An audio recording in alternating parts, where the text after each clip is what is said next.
Explains starting it. Okay, so this is a video that that shows this experiment where whatever we had discussed in the rotational motion, what causes rotational motion videos. So I'm just kind of augmenting that with this experiment.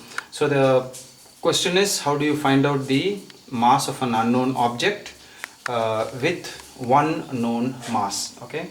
So the first part of the challenge, of course, is to have the scale, the meter scale, balanced in such a manner that it has very little rotational motion. So therefore, just to begin with, its mass of the scale is supported at such a point that it is poised in balance. Now the first part of it would be, of course, to put the mass on this side, much like a vegetable vendor or a grocer would do, and put the known weight on the other side. So I'll do that. Okay, and you find that okay, there is a little bit of movement on this side. So what I'm going to do is I'm going to readjust the mass. This is very intuitive. It's very intuitive how you should be shifting the masses. I can work with that, or I can work with this. Since this is closer, I'm going to do this. There's still a little bit motion on that side. It's going down. So I readjust it, and little bit more on this side. So readjustment, and I should get it right. Okay. So now I have static equilibrium, more or less, at least in this plane. Okay, so I might still rotate in that plane, but that's for a different reason. So now the question was, why are these objects balancing each other, right? And the intuitive kind of an argument that one would have is that the masses are equal and therefore it is balanced. Okay, so you might be tempted to think therefore that let me adjust this a little bit. Let me think a little bit. Let me say that you would be tempted to say that if that is 50 grams, then this is also 50 grams. But then I could also ask you, what about the weight of the scale? You said, oh, anyway, the weights of the scale were balanced on each side, and therefore they are balanced. So here comes the challenge.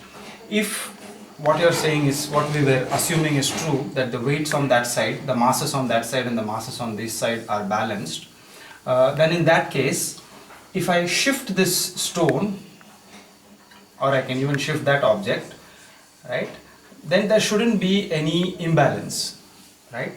Whereas if you do that, it's obvious to see that there is some extra movement that is caused on that side, and we call that the clockwise, the force that causes a clockwise rotation.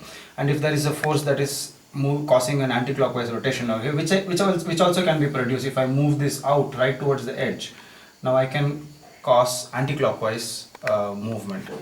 Okay, so that defeats the notion that there will be that the balance, the static equilibrium occurs because of the equivalence of the masses.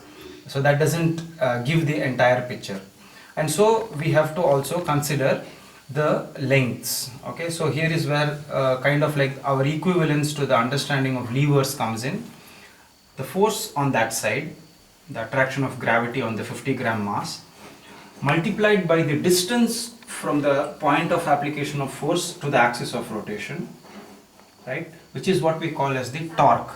So the clockwise torque must therefore be balanced or equal to the anti-clockwise torque, which is the force that is caused by the gravitational attraction on this object multiplied by the distance, the line of action of force from here up to the axis of rotation. Okay, so that takes care of the first part of the thing. Now I just want to add another small challenge to this.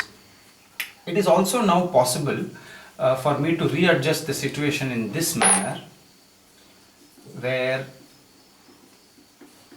something really mysterious can happen. I just have to shift this a little bit. Okay, so you might be able to guess what I'm trying to do.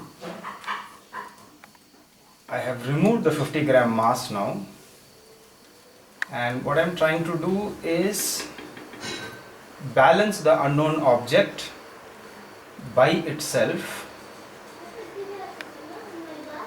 I'm almost there.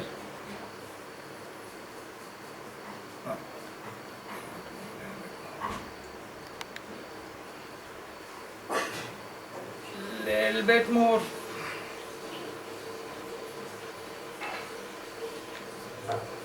Okay. Yep. So I have balanced the weight of this object with seemingly nothing on that side. So my question is, what is balancing the stone from the other side? In other words, what is causing the clockwise moment?